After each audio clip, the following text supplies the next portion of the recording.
Alhamdulillah wassalatu wassalamu ala Rasulillah wa ba'd. Nuwasil ma tabaqa min ad-dars. Kita lanjutkan kajian kita yang tersisa, kaum muslimin dan muslimat, tentang kisah-kisah perjalanan para ulama dalam menuntut ilmu. Dulu di zaman salafus saleh, majelis ilmu dan ulama-ulama para ahli ilmu, khususnya ahlul hadis, manusia yang paling dicemburui oleh para pejabat, bahkan setingkat khalifah, iri dan cemburu melihat ulama-ulama. Karena dulu di majelis-majelis mereka, kalau para raja, penguasa susah payah mengumpulkan manusia untuk datang mendengarkan kata-kata mereka, ulama-ulama salaf dahulu puluhan ribu, ratusan ribu hadir di majelis mereka.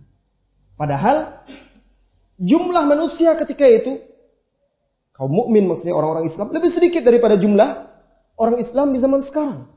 Tetapi jumlah yang hadir di majelis-majelis ilmu ketika itu jauh lebih banyak daripada yang hadir di majelis-majelis ilmu di zaman sekarang.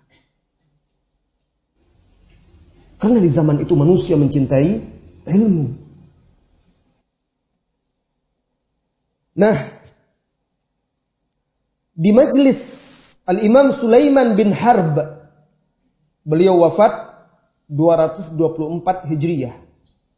Di majelis beliau duduk hadir mengaji 40.000 orang. 40.000 orang itu di zaman itu. Padahal jumlah kaum muslimin belum sebanyak, jauh dibandingkan di zaman sekarang yang sudah hampir 2 miliar mungkin.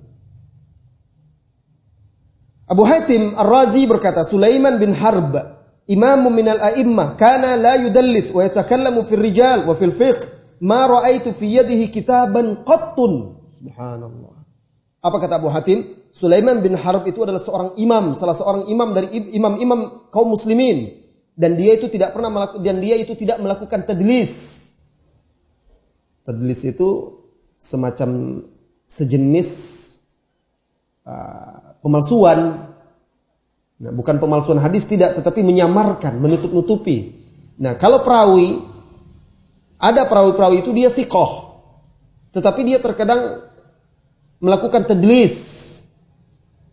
Misalnya tadlis dalam hadis itu antara dia dengan orang yang dia meriwayatkan darinya seharusnya ada satu orang lagi, dia hilangkan, seolah dia mendengar langsung. Atau sebenarnya hadis ini dia tidak dengar dari gurunya, karena dia bukan termasuk orang yang begitu dekat dengan gurunya, tapi dia riwayatkan langsung. Misalnya dari fulan kata dia. Dan dia menggunakan periwayatannya bukan dengan sigat periwayatan yang sharih, yang tegas, tetapi misal dari. Kalau dia berkata telah menyampaikan kepada saya, berarti dia dengar langsung. Tapi kalau dia mengungkapkan cuma an fulan, dari fulan. Nah, kalau dia mudallis, ini merupakan satu cacat pada riwayat dia, kecuali nanti ada mutaba'ah dari riwayat-riwayat lain, atau ada di tempat-tempat lain, atau ada faktor-faktor lain yang menunjukkan bahwa sebenarnya dia mendengar dari perawi tersebut. Seperti itu tadlis. Nah, dia ini tidak melakukan tadlis. Wa yatakallamu fil rijal, dan dia juga memberikan jarh wa ta'dil. Begitu juga dia berbicara dalam ilmu fikih. Ma ra'aitu fi yadihi kitaban qattun. Saya tidak pernah melihat dia memegang kitab. Paham enggak maksudnya? Hafalannya begitu kuat. Walaqad hadartu majlis Sulaiman bin Harb di Baghdad. Fahadharu man hadara majlisahu 40,000 rajulin. Saya pernah hadir majlis Sulaiman bin Harb di Baghdad, dan dihitung jumlah yang hadir di majelisnya ada 40.000 orang. Jadi saya sengaja kita mulai sesi kedua ini dengan cerita bagaimana semaraknya majelis ilmu di zaman dulu sebelum kita lanjutkan kisah perjalanan para ulama. Biar kita tahu bagaimana semangatnya mereka manusia ketika itu untuk ilmu. Wa kana majlisahu 'inda qasril Ma'mun. Majelisnya tidak jauh dari istana Khalifah Al-Ma'mun. Dibuatkan untuk dia mimbar di situ. Karena saking banyaknya orang kalau tidak pakai mimbar tidak kelihatan. Fasa'ada Sulaiman wa hadara haulahu jama'atun minal quwat alaihimus suwad. Sulaiman bin Harb duduk di atas mimbar itu untuk menyampaikan hadis-hadisnya. Dan sekeliling dia prajurit-prajurit, panglima-panglima dengan pakaian hitam-hitam menjaga. Wal ma'mun fawqa qasrihi qad futiha babal qasr. Sedangkan khalifah di atas istananya dibukakan pintu. Biar dia bisa dengar juga. Wa qad ursila sitr. Ada sitir yang tipis. Wa huwa khalfahu yaktubu ma yumli, dan dia ikut menulis, mencatat apa yang dibacakan, diimlakan, didiktekan oleh Sulaiman bin Harb. Nah, kalau khalifahnya saja waktu itu ikut mencatat, belajar begitu, tentu masyarakatnya pun akan bersemangat. Masyarakat itu rakyat hanya mengikuti pemimpinnya. Kalau pemimpin suka berseteru, berselisih, bertikai, memperebutkan kekuasaan, rakyat akan seperti itu juga, saling berebut dunia. Kalau misalnya, dan itu sunnatullah di dunia ini, rakyat itu taklid kepada pemimpinnya. Misalnya kalau pemimpinnya hobinya nyanyi, rakyatnya pasti akan hobi nyanyi juga nanti. Kalau pemimpinnya hobi glamor, begitu juga kehidupan masyarakatnya. Kalau pemimpin suka membangun, masyarakatnya akan hobi pula membangun, ikut pula. Seperti itu di sepanjang masa. Kalau pemimpin-pemimpinnya bertakwa, suka ilmu, dekat kepada agama, maka rakyatnya juga akan seperti itu. Kalau pemimpinnya bobrok pula rakyatnya.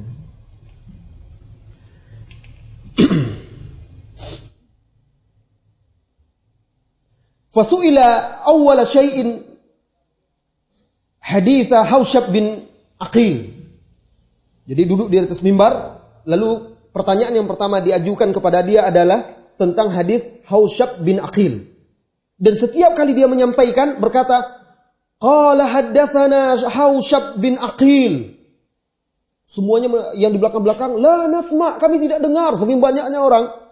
10 kali diulang-ulangnya, tetap ada yang menjawab, kami belum dengar. Begitu banyaknya, 40.000 orang.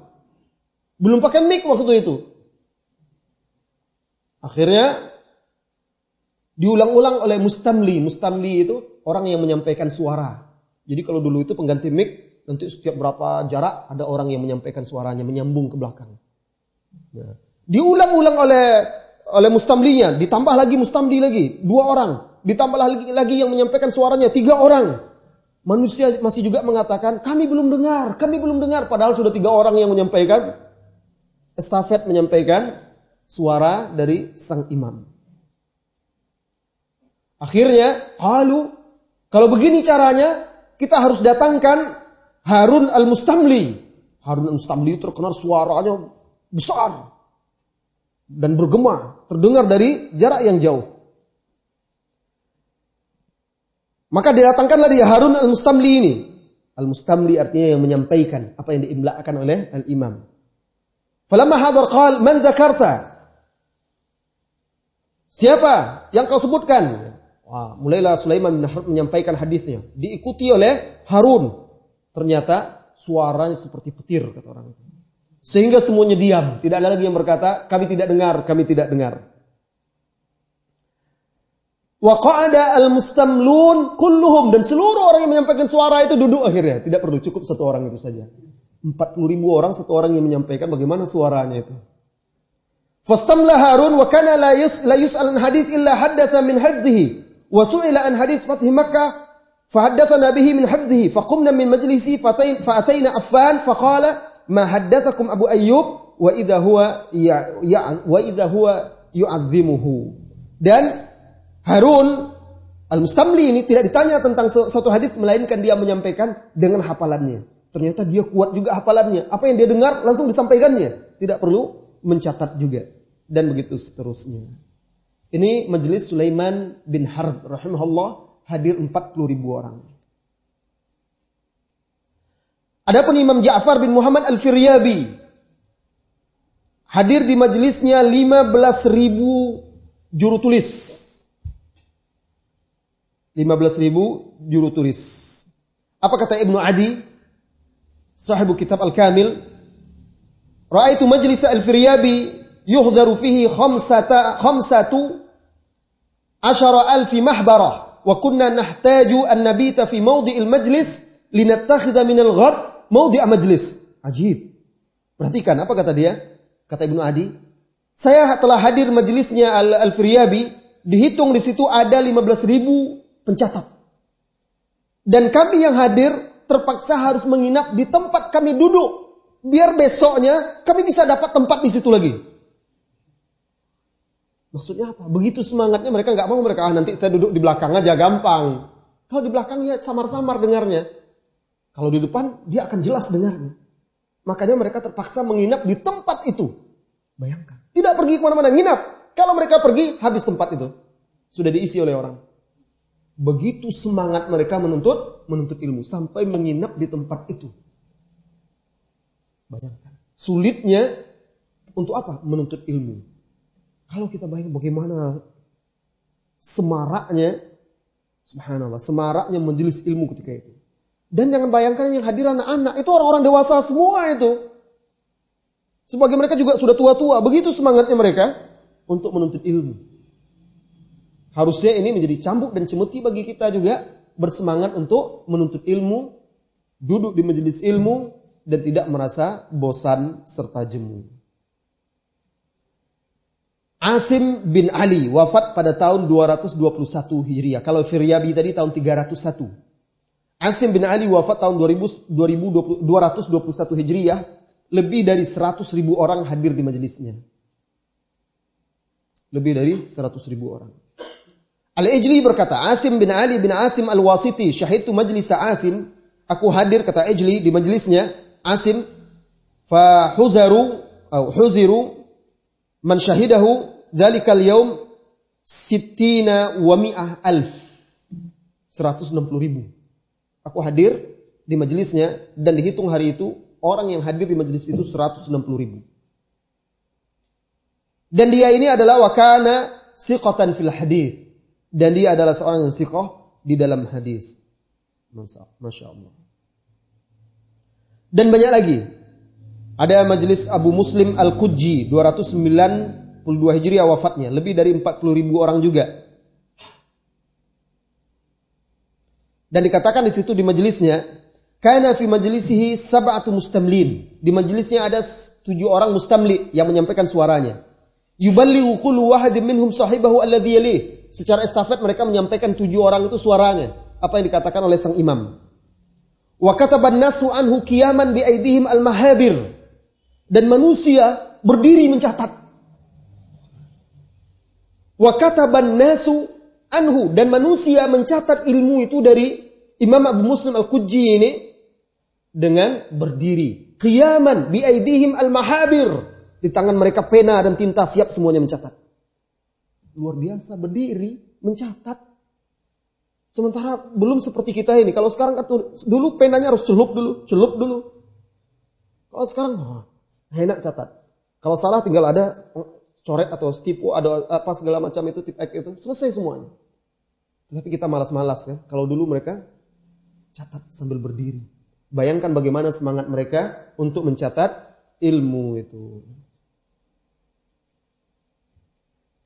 Dihitung ketika itu orang yang hadir mencatat membawa tinta dan pena lebih dari 40.000 orang. Subhanallah. Berarti hampir semua yang hadir itu mencatat. Kalau sekarang hampir semua yang hadir tidak mencatat. Itu di majelis di zaman sekarang. Itu bedanya, makanya beda keilmuannya.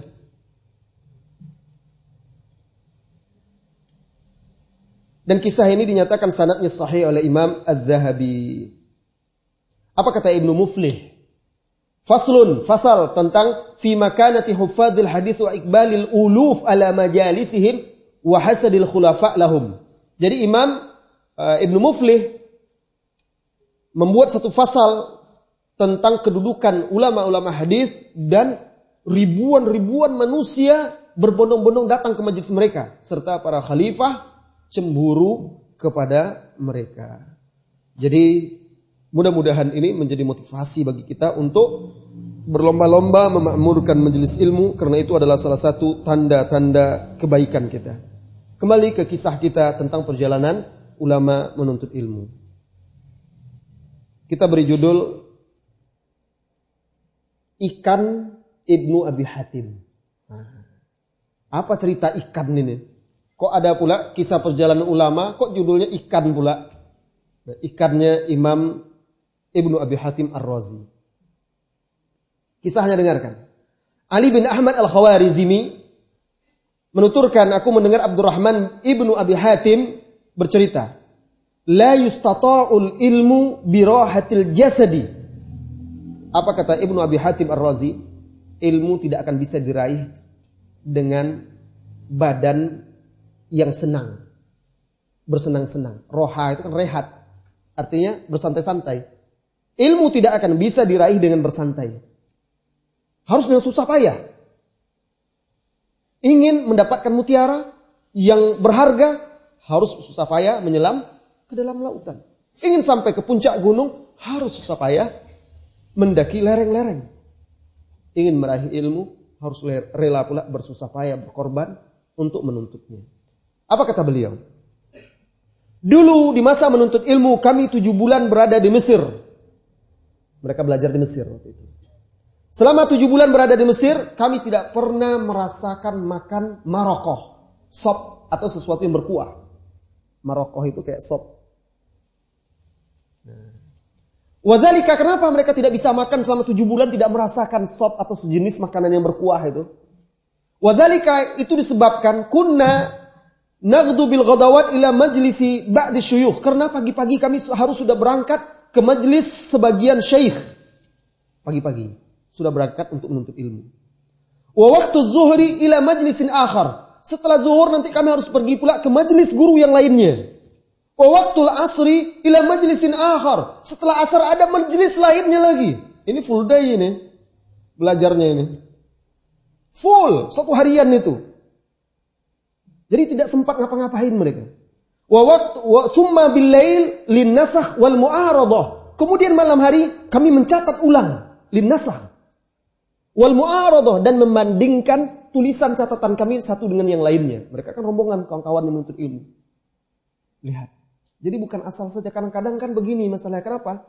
Antum berapa orang yang mencatat di sini? Dari 10 orang itu mungkin berbeda-beda catatannya itu. Oh tadi Ustadz bukan gitu kata dia. Bukan masalah ikan gitu. Nah, yang lain lagi. Makanya perlu dibandingkan. Agar nanti tidak saling, riwayat-riwayat itu, kisah-kisah itu tidak saling salah nanti.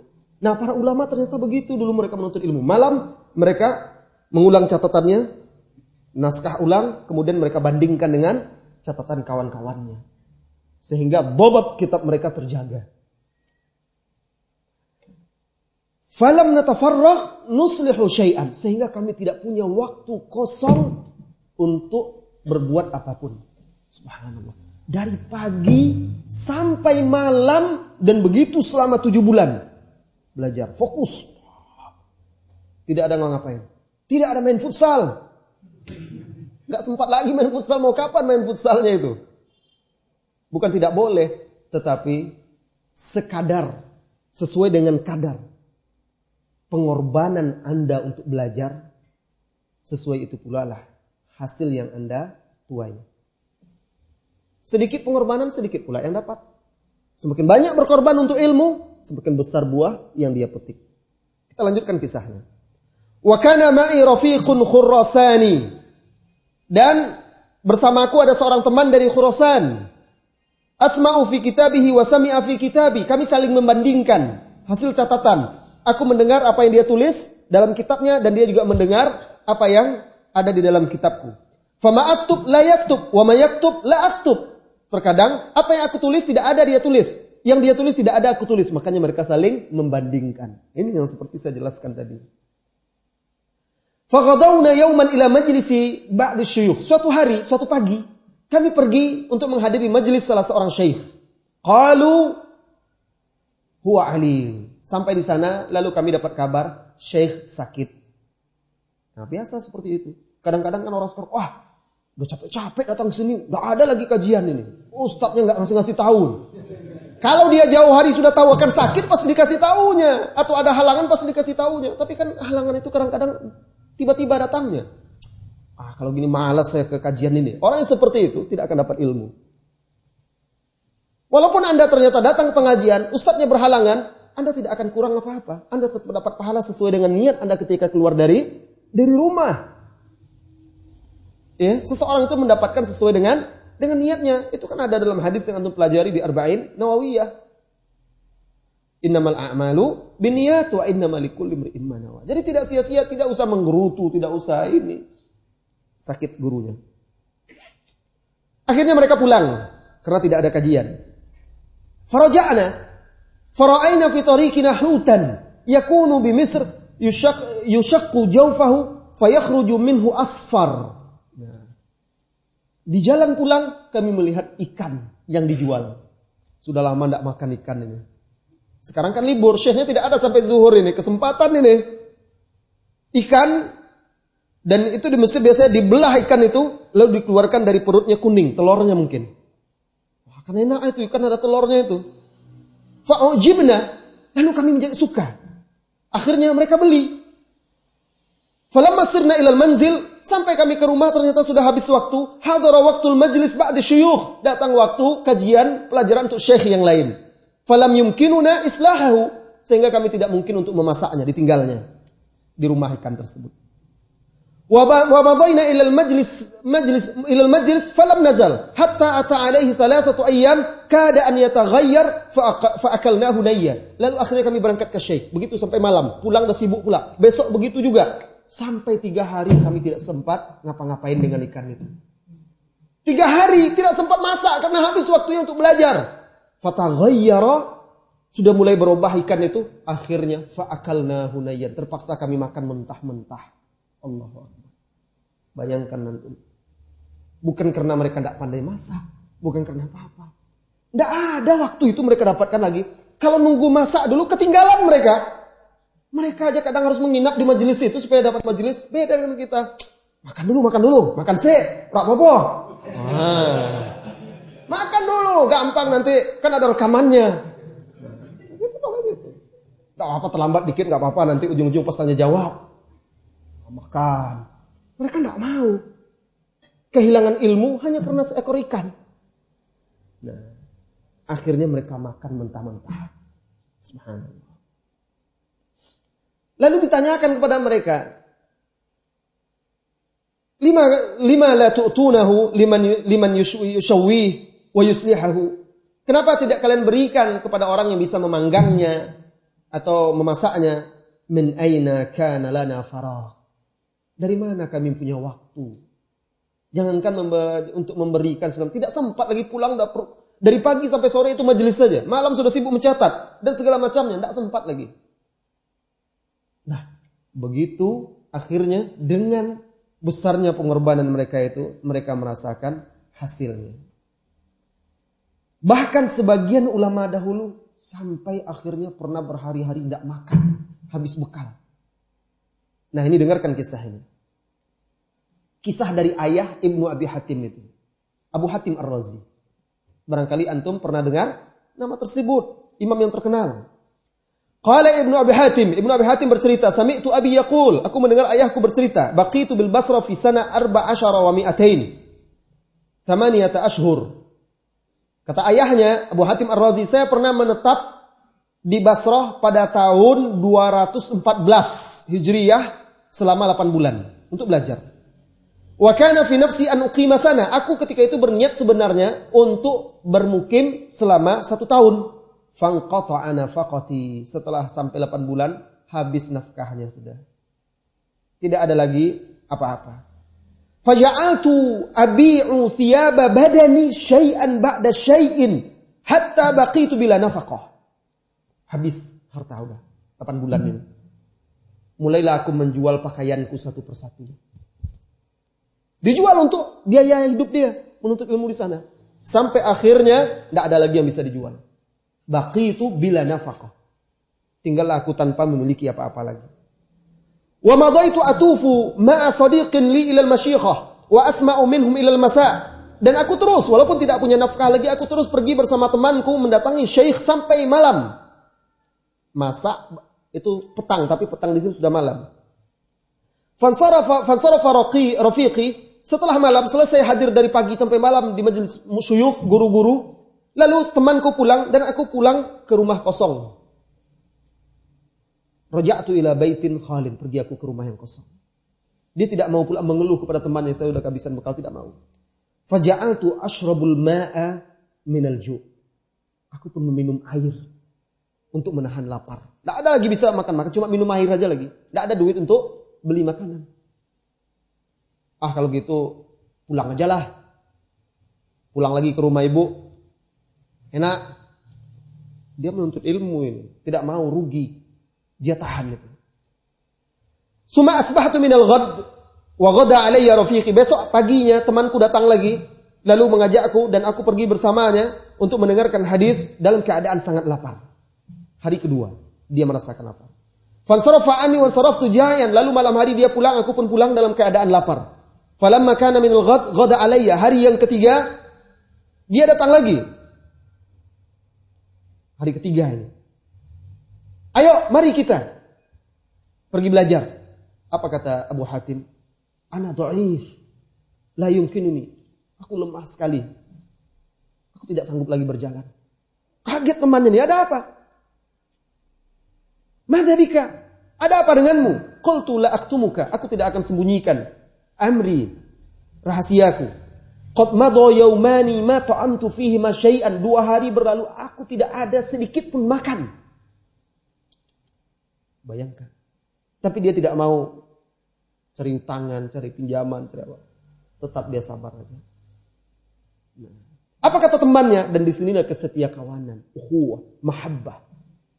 Apa kata orang? Senasib seperjuangan. Apa kata temannya itu? Saya masih punya 1 dinar lagi. Ini ambil 1/2 dinar. Dan 1/2 dinar lagi, itu kita gunakan untuk sewa rumah. Lalu 1/2 dinar mereka beli makanan, 1/2 dinar mereka untuk sewa rumah. Kemudian setelah habis, kharajna minal Basrah.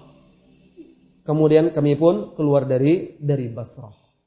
8 bulan. Sampai habis nafkahnya. Dan dia merasakan 2 hari tidak makan. Demi apa? Untuk menghadiri majelis ilmu. Kalau kita baru tidak sarapan saja, biarlah terlambat mau cari sarapan dulu. Tidak tahan makan 1 kali aja. Memang apa kata sebagian orang Indonesia ini makan sampai 3 kali nasi. Sekarang belum lagi selingannya, belum ini. Banyak makan orang kita ini. Antara sarapan. Kemudian nanti antara sarapan dengan makan siang ada lagi makannya. Kemudian makan siang, dari makan siang ke makan malam, pada asar ada lagi acara makannya. Malam lain lagi. Nah, makan malam. Nanti tengah malam kalau ada yang ngajak makan juga. Nah, itulah orang kita banyak makan.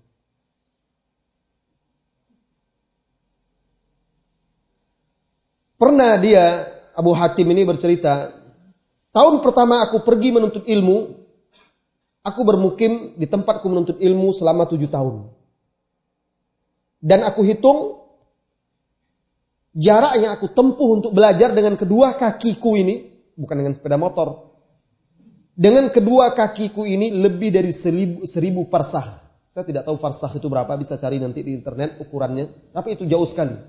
Dan aku terus menghitungnya. Sehingga lebih daripada 1000 farsah yang telah aku tempuh untuk menuntut ilmu selama 7 tahun itu. Adapun perjalanan yang aku tempuh antara Kufah dan Baghdad untuk menuntut ilmu, aku tidak bisa lagi menghitung entah berapa kali bolak-balik. Begitu juga antara Mekah dan Madinah aku tempuh dengan berjalan kaki entah berapa kali. Marrat katsirah. Banyak sekali aku melakukannya. Lalu aku pergi ke Bahrain. Kemudian dari sana aku pergi pula ke Mesir. Masyian, semua itu berjalan kaki. Dari Mesir aku pergi ke Ramlah. Masyian. Juga berjalan kaki. Dari Ramlah aku pergi ke Baitul Maqdis. Dari Ramlah aku pergi lagi ke Asqalan. Dari Ramlah aku pergi ke Tobariyah. Semua itu dekat sekitar Syam. Dari Tobariyah aku pergi ke Damaskus. Dari Damaskus aku pergi ke Homs. Dari sana aku pergi ke Antakya. Dari Antakya aku pergi ke Tursus. Summa dari Tursus. Kemudian dari Tursus aku balik lagi ke Homs atau Homs. Semuanya itu dengan berjalan kaki. Untuk apa? Mendatangi guru-guru. Subhanallah. Luar biasa perjuangan mereka untuk menuntut ilmu. Dan berapa usianya ketika itu? Usianya ketika itu wa ana ibnu ishrina sana ajulu sab'a sinin. Aku berkeliling kota-kota selama 7 tahun. Berkeliling kota-kota tadi 7 tahun, umurnya ketika itu 20 tahun untuk berguru dan menuntut ilmu.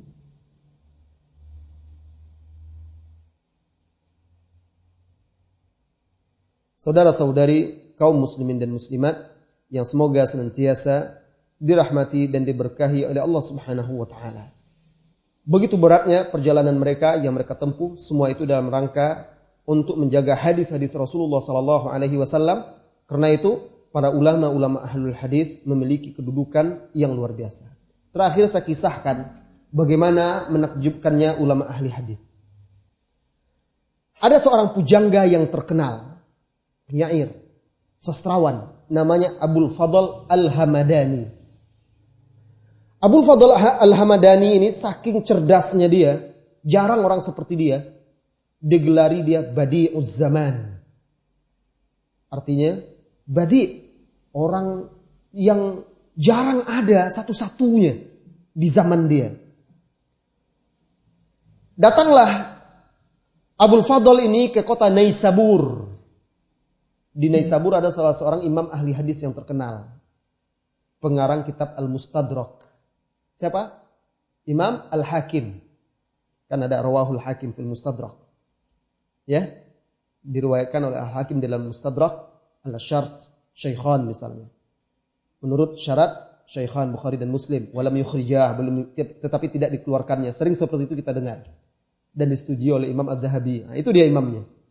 Nah, Abu Fadl Al-Hamadani ini datang ke Naisabur. Melihat kehebatan dia, masyarakat mulai fanatik kepada dia. Terkenal. Sehingga dia digelari Badi'uz Zaman. Maka dia mulai sombong. Kenapa? Karena dia bisa seketika itu juga menghafal 100 bait syair. Misalnya ada satu orang membacakan di depan dia, di hadapan dia mendengar 100 bait syair, dia bisa hafal. Bukan sekedar hafal, dia bacakan terbalik lagi bisa. Bayangkan. Langsung, seketika itu. Dia bacakan kepada orang dengan urutan terbalik. Sehingga orang terkagum-kagum. Ini luar biasa ini Abu Fadl ini. Bait-bait syair dibacakannya terbalik dari bawah lagi, dari belakang ke atas. Pertama dengar langsung bisa. Wah, akhirnya orang-orang mulai meremehkan ahlul hadis. Misalnya ada orang mengatakan fulan al-hafiz fil hadis, mulai diremehkan. Apa kata mereka waktu itu? Akhirnya Abul Fadl ini mengatakan, menghafal hadis itu tinggal kenangan saja, kata dia. Hifdzul hadis mimma yuzkar. Wah, mulai dia remehkan ahlul hadis. Sampai cerita itu kepada Imam Al-Hakim An-Naisabur. Akhirnya dia ambil 1 juz kitab hadis, dia kirimkan kepada Abul Fadl. Kasihkan ke Abul Fadl. Saya beri dia waktu 1 minggu dari Jumat ini ke Jumat berikutnya untuk menghafal. Nanti saya akan tes dia. Tidak usah 1 hari, 1 minggu diberi kesempatan. 1 kitab, 1 juz. Diberikan kepada dia, dikirim. Jumat berikutnya dipanggil dia, ditemui oleh Imam Al-Hakim. Lalu disuruh diambil kitab itu, baca. Apa kata dia waktu itu? Ketika dia mengembalikan kitab itu, heran-heran dia kepada Imam Al-Hakim. Man yahfaz hadha? Muhammad bin Fulan, Ja'far bin Fulan, ana asami mukhtalifah wa alfaz mutabayinah. Siapa yang bisa menghafal kitab ini? Nama-nama orang aja semuanya. Muhammad bin Fulan, Fulan bin Fulan, dari daerah ini, dari ini, wafat sekian, gurunya ini. Itu semuanya, kitab rijal. Bingung dia menghafalnya. Kalau tadi kan bait syair enak menghafalnya. Sama seperti orang menghafal lagu kan. Dengar sekali bisa hafal. Bingung dia. Siapa yang akan bisa menghafal ini? Nama-nama yang aneh-aneh saja. Nama-nama orang, gelar-gelar orang dan segala macam. Apa kata Imam Al-Hakim? A'rif nafsak. Kenali kadar dirimu.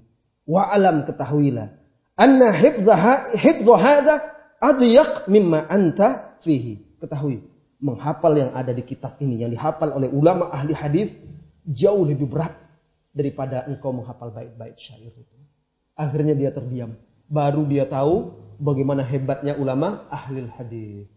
Nah, ini menunjukkan bagaimana kedudukan ulama ahli hadis itu. Ketika itu baru bait-bait syair. Kalau sekarang kan banyak orang yang membuat orang meninggalkan hadis. nyanyi, musik, film, apa segala macam. Hadis melulu kata orang.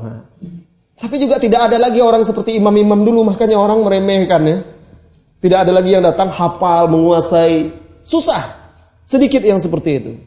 Maka wajib bagi kita untuk mengambil pelajaran, i'tibar, bercermin dan menjadikan mereka suri tauladan bagaimana semangat mereka menuntut ilmu, perjuangan, pengorbanan yang tidak mengenal lelah dan tidak mengenal sesuatu yang berharga sehingga mereka takut untuk mengorbankannya, apapun mereka korbankan untuk ilmu itu. Dan akhirnya dengan itulah mereka bisa mewariskan ilmu itu sampai kepada kita. Dan nama mereka hidup tahun 200-an, 300-an sampai sekarang masih tercatat namanya, disebut, dihafalkan, dikenal dan orang mendoakan. Semoga Allah merahmati para ulama-ulama kita tersebut dan semoga kita bisa mengikuti jejak-jejak mereka. Kalaupun tidak mencintai mereka, mencintai orang-orang yang soleh. Mudah-mudahan kita kelak dikumpulkan bersama mereka, bersama pemimpin orang-orang yang soleh, yaitu Nabi Muhammad sallallahu alaihi wasallam. Baik, waktu yang tersisa kita gunakan untuk bertanya jawab. Silakan tulis pertanyaan dan diajukan ke depan.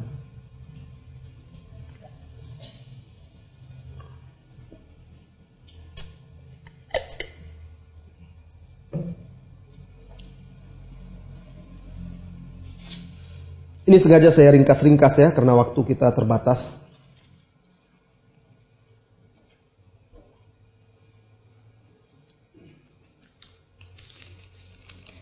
Pertanyaan yang pertama, Ustaz, saya mau tanya tentang hadis kisah tukang sisir putri Fir'aun. Bagaimana kedudukan hadis itu? Katanya Fir'aun tidak punya anak.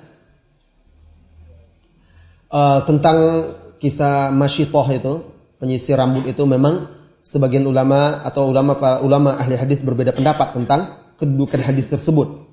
Ada yang mengatakan bahwa hadis tersebut dari mauquf, ada yang mengatakan lagi tidak sahih, mauquf kepada Ibnu Abbas, ada yang mengatakan lagi tidak sahih, dan macam-macam pendapat ulama seputar hadis tersebut.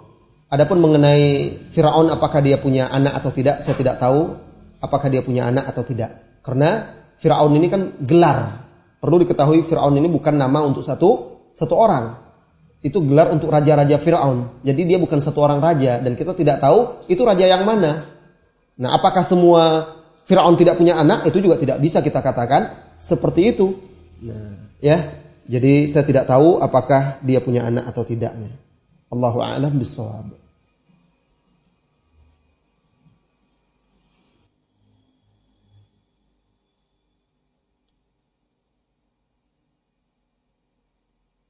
Silakan pertanyaan.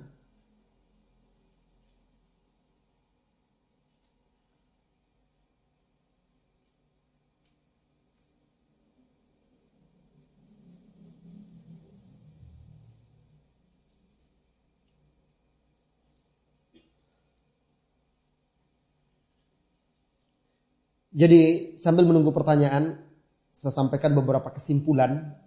Dan kesimpulan ini pun diambil dari perkataan para ulama. Setelah kita mendengarkan kisah-kisah itu, Syekhul Islam Ibnu Taimiyah berkata di dalam kitab Majmu' Fatawa, "Wa man atahu Allahu ilman wa imanan 'alima annahu la yakunu 'indal mutaakhirin min at-tahqiq illa ma huwa duna tahqiqis salaf, la fil ilmi wa la fil amal." Barang siapa yang Allah anugerahi kepadanya ilmu dan keimanan, dia pasti tahu bahwa mutaakhirin, orang-orang yang datang belakangan, tidak akan pernah mereka memiliki tahqiq, kemampuan dalam meneliti dan ilmu, melainkan di bawah tahqiq kemampuan salaf. La fil ilmi, baik dalam ilmu maupun dalam amal. Jadi dengan melihat kisah itu, yakinlah kita bahwa tidak akan ada lagi di zaman sekarang orang yang bisa menandingi para ulama salaf itu. Kalau ada orang mengaku di zaman sekarang mereka lebih tahu daripada ulama salaf, maka itu adalah sebuah kebohongan dan kedustaan. Karena tidak akan ada lagi yang bisa mengalahkan mereka, baik dalam ilmu maupun dalam amal. Apa kata Ibnu Rajab? Qad ubtulina bi jahlatin minan nas. Kita diuji dengan orang-orang bodoh dari manusia. Ya'taqiduna fi ba'di man tawassa'a fil qawli minal mutaakhirin annahu a'lam mimma taqaddam. Orang-orang bodoh yang meyakini pada sebagian orang-orang yang pandai berbicara, berretorika dari kalangan mutaakhirin bahwasanya dia lebih berilmu dari orang-orang terdahulu, ulama salaf. Faminhum man yazunnu anna fi syakhsin annahu a'lam min kulli man taqaddam min as-sahabah.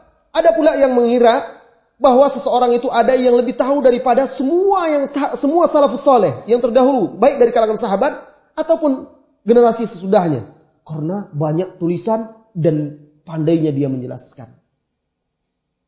Wa minhum man yaqul huwa a'lam minal fuqaha al-masyhurin al-matbu'in. Ada lagi yang mengira bahwa orang-orang yang datang belakangan ini dikira lebih baik lebih berilmu daripada ahli-ahli fikih yang terkenal dahulu, yang diikuti. Wa hadza tanaqqusun 'adzim bis salafis salih. Ini jelas pelecehan yang sangat besar terhadap salafus salih. Wa isa'atu dhanni bihim, dan buruk sangka kepada mereka, serta menisbatkan kepada mereka kejahilan dan kurangnya ilmu. Itu tidak boleh. Tetap as-salaf a'lam wa ahkam. Salafus salih, mereka orang yang paling berilmu dan paling hikmah, paling bijaksana. Harus ada keyakinan tersebut, dan itu bisa kita simpulkan dari kisah-kisah tadi. Baik, kita jawab pertanyaan. Apakah benar perkataan jangan lihat siapa yang bicara tapi lihat apa yang dibicarakan? Apakah ini boleh dalam menuntut ilmu? Boleh dalam menerima kebenaran. Saya katakan, boleh dalam menerima kebenaran dan tidak boleh dimutlakkan. Dikatakan itu benar lalu diterapkan untuk setiap orang, tidak. Contohnya apa? Contohnya kisah Abu Hurairah yang diriwayatkan oleh Al-Imam Al-Bukhari. Yang diriwayatkan oleh Al-Imam Al-Bukhari. Cerita beliau ditugaskan oleh Nabi SAW menjaga Baitul Mal. Lalu datang syaitan mencuri. Dia tangkap 3 malam berturut-turut, diancam, akan dibawa kepada Nabi SAW. Syaitan itu berjanji dia tidak akan datang lagi. Rupanya datang juga. Lalu akhirnya hari terakhir, dia berkata, jangan bawa saya kepada Muhammad SAW. Saya akan ajarkan kamu sesuatu yang kalau kamu membacanya, mengamalkannya, maka aku tidak akan bisa mendekatimu lagi. Diajarkannya ayat kursi. Besoknya beliau menceritakan kepada Nabi Muhammad SAW tentang peristiwa tersebut. Apa kata Rasulullah? Dzaka syaitan. Itu adalah syaitan yang datang kepadamu itu. Syaitan itu. Nah, shadaqaka wa huwa kadzub. Tapi dia telah benar menyampaikan itu. Namun dia adalah seorang pendusta. Perhatikan. Ini masalah menerima kebenaran, bukan berguru. Nah, kebenaran dari siapa? Kebenaran dari siapapun jika dia benar harus kita terima, tidak boleh kita tolak. Bahkan lihat, Rasulullah membenarkan apa yang disampaikan oleh syaitan itu karena ayat kursi disampaikannya. Ayat kursi adalah kalamullah haq. Barang siapa yang membacanya dia akan terjaga dari syaitan. Tetapi syaitan itu pendusta, tetap pendusta. Makanya Rasulullah ingatkan, dia itu benar dalam masalah ini, tetapi dia kadzub, banyak dustanya. Artinya tidak boleh dia didengar sepenuhnya. Nah, dari sini bisa kita paham. Yang dimaksud itu adalah menerima kebenaran. Kalau berguru lain lagi. Tidak mungkin berguru sama syaitan. Karena dia banyak dusta daripada benarnya. Barang siapa yang lebih banyak salahnya daripada benarnya. Barang siapa yang lebih banyak bid'ahnya daripada sunnahnya. Barang siapa yang lebih banyak penyimpangannya dari kebenarannya. Maka tidak pantas untuk dijadikan guru. Tetapi kalau yang disampaikannya benar, ya kita akui itu benar. Tentu kita tidak akan dustai pula kebenaran itu. Ini yang dimaksud. Baik.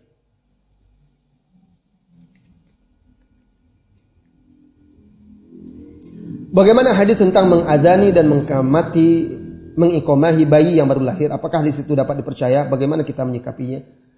Hadis tentang azan dan iqomah. Kalau masalah iqomah, mengiqomatkan bayi, itu sepakat para ulama tidak ada hadisnya. Tidak benar hadisnya. Adapun masalah mengazankan bayi, nah itu mimakhtalafa fihi ulama. Dalam masalah itu ulama berbeda pendapat. Ada yang mensahihkan, ada yang mendhaifkan, dan ini dari dahulu bukan sekarang saja. Maka kita dapati seperti Ibnu Qayyim misalnya, rahimahullahu taala, beliau termasuk yang memakai hadis ini di dalam kitabnya Tuhfatul Tufatul Wadud fi Ahkamil Maulud, tentang hukum-hukum untuk bayi yang baru dilahirkan. Nah, beliau bawakan itu untuk menjelaskan dianjurkannya mengazankan bayi yang dilahirkan, dan beliau jelaskan hikmahnya. Nah, kalau di zaman sekarang umumnya ulama-ulama di Arab Saudi mengikuti pendapat ini. Tetapi sebagian ulama dahulu juga mendhaifkan hadis tersebut. Nah, bagi yang mendhaifkan tentu dia tidak mengamalkannya, maka dikatakan tidak ada dianjurkan. Bagaimana mensikapinya? Sikapi, pilih pendapat yang paling benar, yang paling kuat Anda rasa. Nah, kalau Anda orang awam, pilih salah seorang guru Anda. Nah, boleh Anda mengikuti guru Anda setelah Anda tanya mana yang paling kuat, mana yang paling rajih, boleh Anda mengikuti dia. Kalau Anda tidak bisa membedakan mana yang paling kuat. Adapun yang bisa membaca, bisa mempelajari, pilih yang rasanya Anda lebih yakin, lebih tenang untuk mengamalkannya, dan Anda rasa lebih kuat dalil-dalilnya. Kemudian harus bisa berlapang dada untuk mensikapi saudara-saudara Anda yang mungkin mengikuti pendapat ulama lainnya. Jangan pula nanti ketika anaknya lahir, lalu diazankan, "Hei, wah nggak bisa, itu bid'ah. Hadisnya nggak ada." Ini juga, ini masalah yang berbeda, ulama berbeda pendapat dalam masalah itu. Kalau kita memegang satu pendapat, silahkan pegang, tapi tidak bisa kita memaksakan pendapat tersebut kepada dia. Ya. Nah.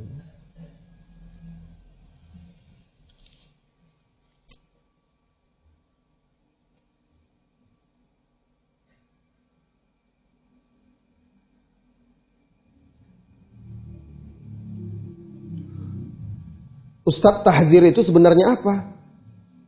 Karena saya pernah dengar Syekh Fulan telah ditahzir oleh Syekh Fulan, atau Ustadz Fulan ditahzir oleh Syekh Fulan, maka jangan menghadiri majelisnya. Tahzir itu mengingatkan.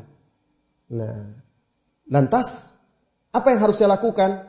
Maka yang harus Anda lakukan, Anda harusnya mendengarkan ilmu. Jangan disibukkan dengan mendengarkan tahziran-tahziran. Kalau Anda sibuk dengan itu, kapan Anda sibuk seperti ulama dahulu? Sibuk dengan ilmu hadis, ilmu akidah, ilmu tauhid, fikih, dan lain segala macamnya. Selama ustadz itu, syekh itu, dikenal sebagai seorang syekh yang lurus di atas manhaj salaf, guru yang lurus di atas manhaj salaf, istiqamah. Nah, silahkan Anda belajar dari dia. Adapun tahzir-tahzir tersebut, maka kita harus lihat juga siapa yang mentahzir. Dan kenapa dia mentahzir? Apa alasannya, benar atau tidak? Dan tidak perlu Anda menyibukkan diri dengan itu sehingga akhirnya membuat manusia takut untuk belajar ilmu. Padahal banyak dari ustadz-ustadz, dai-dai yang ditahzir tersebut, mereka adalah orang-orang yang insya Allah istiqamah. Dan nampak perjuangan mereka untuk mengajak kaum muslimin di Indonesia untuk kembali kepada Al-Quran dan As-Sunnah As-Sahihah. Jangan sibukkan diri Anda dengan perkara-perkara yang seperti itu.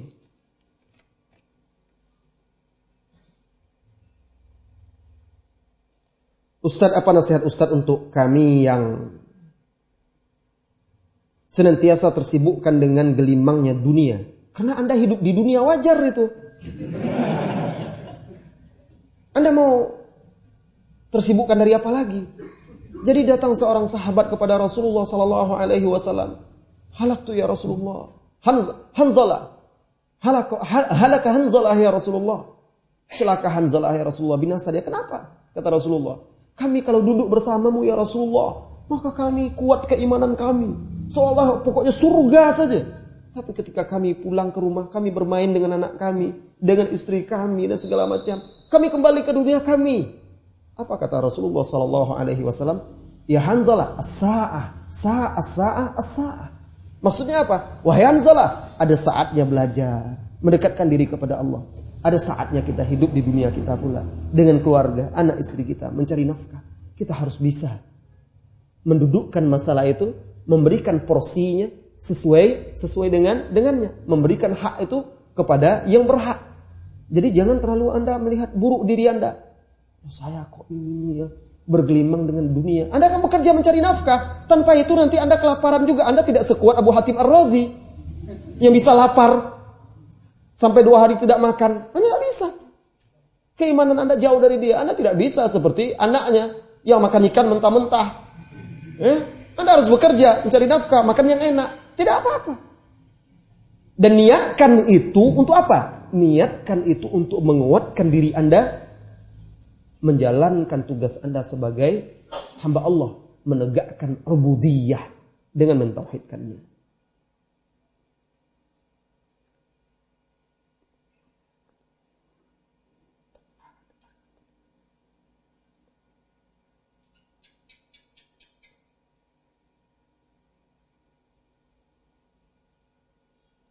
Seorang laki-laki menikah dengan seorang perempuan yang mana keduanya telah ada anak pada mereka, yang satu laki dan seorang perempuan. Apakah kedua anak tersebut telah menjadi mahram dengan satu dan lainnya? Jadi sama-sama anak tiri, itu bukan mahram mereka. Ya, anaknya yang ini dengan anaknya yang satu itu mereka bukan mahram. Tidak boleh berkholwat walaupun mereka saudara tiri. Nah, sebab mahram itu semua sudah dijelaskan di dalam Al-Quran maupun di dalam hadis, dan ini tidak termasuk dalam kategori tersebut. Anak tiri baru mahram dengan ayahnya atau dengan ibu tirinya, dan itu pun syaratnya dukhul, harus dukhul. Kalau sebelum dukhul maka itu bukan mahram. Itu ada disebutkan wahalailu abnaikumul ladzina min aslabikum di dalam surat An-Nisa. Dan istri bukan itu. Warabaibukumul lati fi hujurikum minan nisaikumul lati dakhaltum bihinna. Anak-anak tiri kalian, rabibah. Dari istri-istri yang kalian nikahi, yang kalian sudah dukhul, jima, berhubungan dengan istri kalian itu. Maka dia resmi menjadi anak tiri Anda dan mahram bagi Anda. Haram hukumnya dinikahi dan halal berkholwat, berjabat tangan. Allahu a'lam bissawab. Ustaz, bagaimana cara para ulama dahulu membiayai hidup mereka sedangkan setiap hari mereka habiskan untuk menuntut ilmu tanpa ada waktu untuk bekerja, seperti kisah Ibnu Abi Hatim Ar-Razi? Mereka mengumpulkan duit dulu, mengumpulkan harta, bekal. Jadi mereka belajar misal setahun, mereka sudah kumpulkan, lihat hayalnya, rupanya tidak sampai 8 bulan habis bekal. Lalu terpaksa dia menjual. Jadi mereka kumpulkan bekal dulu sebelum berangkat untuk menuntut ilmu, bekerja, berusaha sebelum berangkat menuntut ilmu. Kemudian juga mereka qanaah. Apa qanaah? Artinya mereka bekerja bukan untuk kaya, mencari harta banyak-banyak. Karena kalau sibuk mencari harta banyak, tidak akan sempat lagi belajar menuntut ilmu. Mereka hanya sekedar bisa untuk menjadi bekal mereka selama menuntut ilmu. Sehingga mereka tidak tersibukkan oleh dunia mereka. Kemudian di zaman dahulu juga, sebagian guru-guru, syekh, ulama itu mereka juga ada yang menjadi kafil, suka memberi kafalah, bantuan-bantuan kepada ulama dan penuntut ilmu. Seperti salah seorang ulama Mesir yang terkenal, murid dari Imam Malik, Al-Laits bin Sa'ad. Dan itu terkenal pedagang kaya raya, punya konveksi pakaian banyak sekali. Dia kaya, dan ini suka memberi, membiayai. Imam Malik, ulama-ulama lain dia dikirim uang cuma-cuma saja, dibiayai. Dan juga para penuntut ilmu, mereka baik, harta mereka banyak, mereka gunakan untuk memudahkan ahlul ilmi dan penuntut ilmu.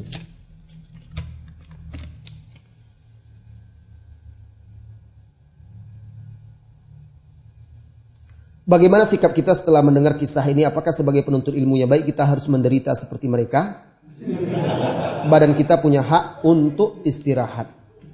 Kadang orang bertanya demikian, badan kita punya hak untuk istirahat.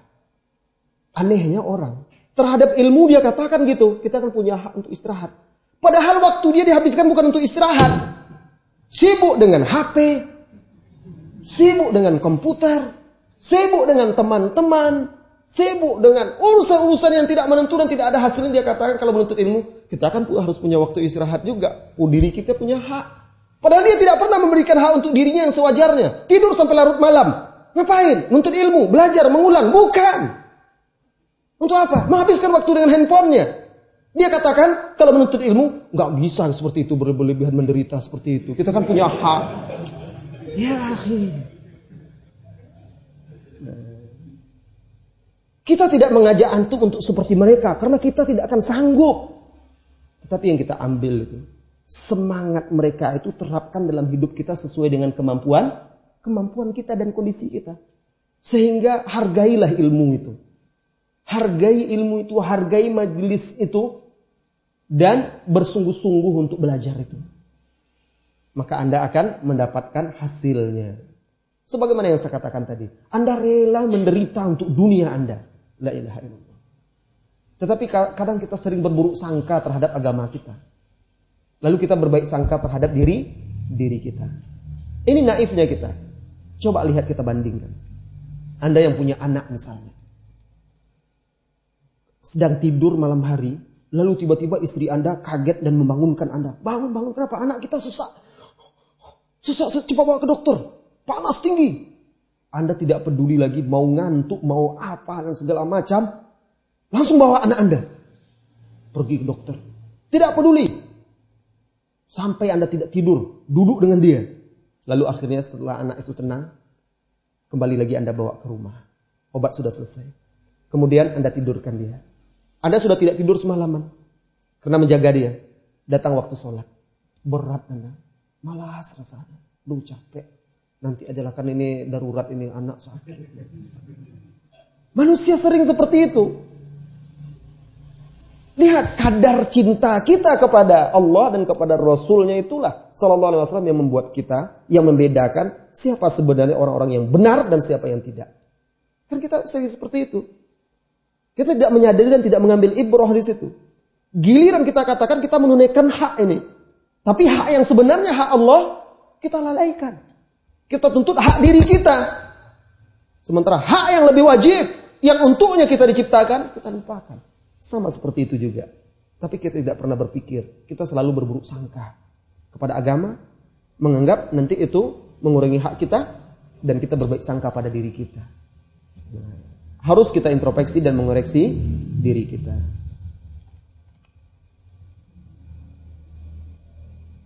Apa yang harus kita pelajari terlebih dahulu sebagai penuntut ilmu yang baik? Apakah ada prioritas sub-sub ilmu? Pasti.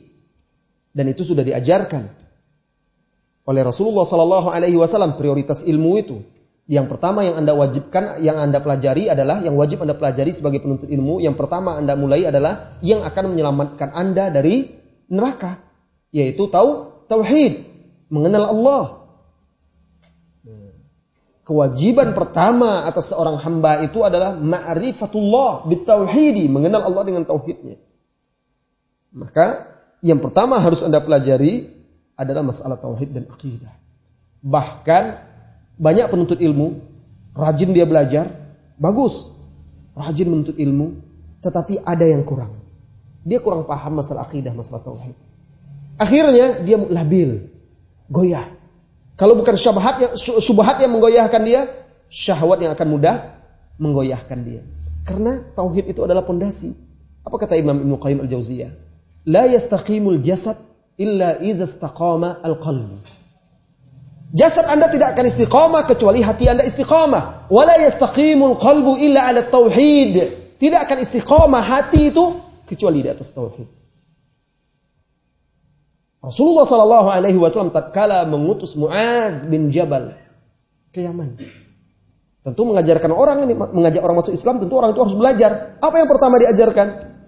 Apa kata Rasulullah Sallallahu Alaihi Wasallam? Hendaklah liyakun awwalu ma tad'uhum ilaihi. Hendaklah yang pertama engkau serukan, ajak mereka kepadanya adalah syahadat la ilaha illallah wa anna Muhammadar Rasulullah. Fa inhum ata'uka lidzalik, jika mereka mentaatimu, ikut beriman, bersyahadat, 2 kalimat syahadat, fa akhbirhum, beritakan, ajarkan kepada mereka, annallaha iftarada alaihim 5 salawat fi kulli yaum wa lailah, bahwa Allah mewajibkan, memfardukan salat 5 waktu sehari semalam, dan begitu seterusnya. 13 tahun Rasulullah Sallallahu Alaihi Wasallam di Mekah, mulai dari pertama turunnya wahyu, yaitu Iqra, sampai beliau hijrah. Kapan diwajibkan salat? Kapan diwajibkan puasa? Kapan diwajibkan haji? Kapan diharamkan khamar? Kapan diharamkan judi? Kapan diharamkan banyak masalah lainnya, riba? Semua itu belakangan. Awal-awalnya di Mekah itu, awal-awal di Mekah itu 13 tahun kurang lebih, fokus, terkis, konsentrasi dakwah itu adalah dalam masalah akidah, masalah tauhid, kemudian masalah surga dan neraka. Lihat surat-surat Makkiyah itu pendek-pendek. Apa maksudnya? Hikmahnya. Jangan bebani jamaah yang Anda dakwahi itu, diri Anda itu, dengan sesuatu yang Anda belum sanggup. Pelajari sesuai tahapannya. Kemudian ciri khas surat-surat Makkiyah itu, fokusnya adalah kepada tauhid. Begitu juga harusnya. Kemudian yang kedua, ciri-ciri surat Makkiyah juga banyak menyebutkan tentang surga dan neraka. Nah, ini menjadi pelembut hati kita selain tauhid. Akhirnya kita ingat, akhirnya Rasulullah mengikat kehidupan sahabatnya itu dengan akhirat. Nah, ini penting. Umumnya seperti itu. Kemudian sholat malam waktu itu.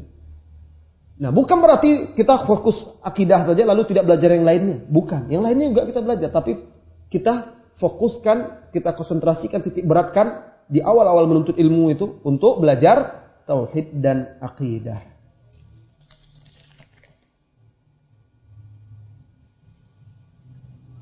Di kantor kami ada kajian rutin yang memberikan kesempatan pada pegawai untuk memberikan kultum. Selama ini sering diisi oleh orang yang fanatik terhadap salah satu partai Islam. Bagaimana sikap kami yang sudah ngaji sunnah menyikapi hal tersebut? Kadang kami juga prihatin dengan mereka yang menghalalkan membolehkan ucapan selamat bagi agama lain. Bolehkah kami ikut berpartisipasi dalam kultum guna meluruskan pemahaman-pemahaman yang seperti itu? Mengingat ilmu kami yang pas-pasan. Baguslah kalau sudah pas ilmunya.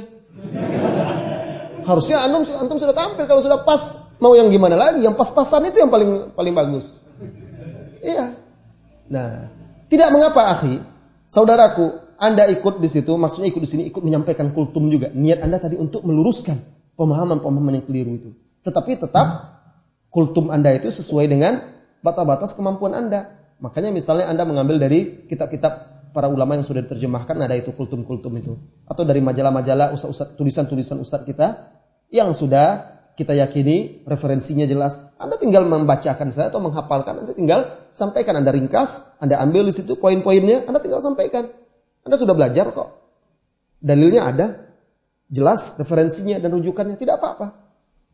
Tetapi tetap saya katakan sebatas yang Anda ketahui dan kapasitas ilmu Anda. Jangan pula nanti buka. Ayo siapa yang mau tanya?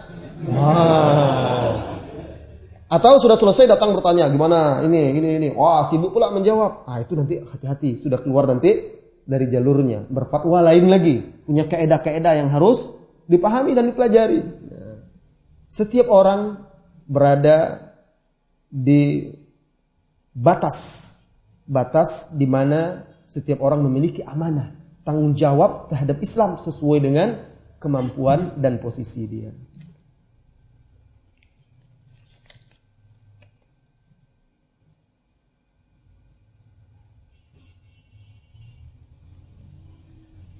Ustaz, bagaimana metode cara kita memperkenalkan mengajarkan hadis agar anak kita bisa mengenal hadis sejak awal?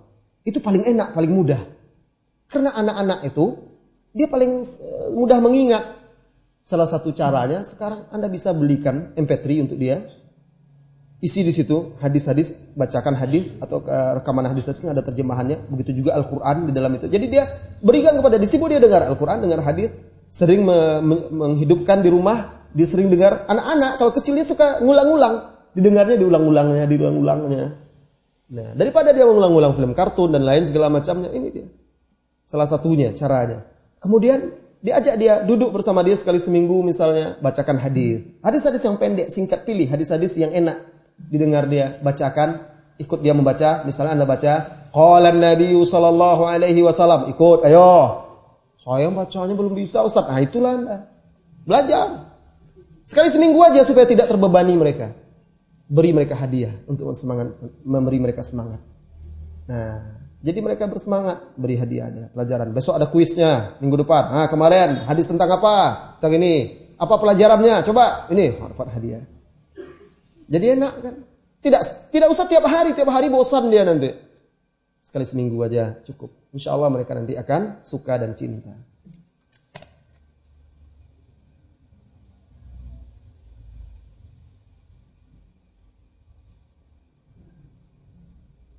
Dari pemaparan yang disampaikan ada beberapa penuntut ilmu yang waktunya habis untuk mencari ilmu. Waktu itu mereka belum menikah. Waktu itu umur 20 tahun waktu itu mereka sibuk menuntut ilmu. Kalau sudah menikah sudah ilmu sudah susah untuk menuntut ilmu kalau sudah nikah. Ya sesuai dengan kemampuan Anda lah, harus berbagi dengan mencari nafkah. Waktunya habis untuk mencari ilmu. Lalu bagaimana para penuntut ilmu tersebut mencari nafkah diri dan keluarganya? Terus bagaimana kita menyikapi kebutuhan dunia, nafkah dengan menuntut ilmu? Tidak, sama sekali tidak bertentangan antara mencari nafkah dengan menuntut ilmu. Karena apalagi di zaman sekarang. Di zaman sekarang Anda pun mau menuntut ilmu setiap hari tidak ada pula tempatnya. Dari pagi sampai malam pun tidak ada, guru pun tidak sanggup. Allah Maha Adil, disesuaikan. Dulu sanggup para masyayikh itu. Kalau sekarang tidak sanggup. Paling malam cuma dari maghrib, isya sedikit, sudah ngantuk semuanya. Tidak berat kan? Tidak, sama sekali tidak ada. Jangan dibentur-benturkan bagaimana kami mencari nafkah. Anda mau menuntut ilmu seperti mereka dari pagi sampai malam, tidak susah mencari tempatnya. Tidak ada di mana. Ya? Jadi tidak usah dibentur-benturkan, insyaallah tidak akan bertentangan. Silakan bekerja, silakan mencari nafkah. Bagi yang muda-muda, yang belum menikah, kesempatan bagi dia untuk bisa fokus menuntut ilmu, belajar agama, mempersiapkan bekal untuk diri dia, keluarga dia, dan untuk kaum muslimin. Sampai di sini pertemuan kita, mudah-mudahan bermanfaat. Lebih dan kurangnya saya minta maaf. Wassallallahu wasallam ala nabiyyina Muhammadin walhamdulillahi rabbil alamin. Assalamualaikum warahmatullahi wabarakatuh.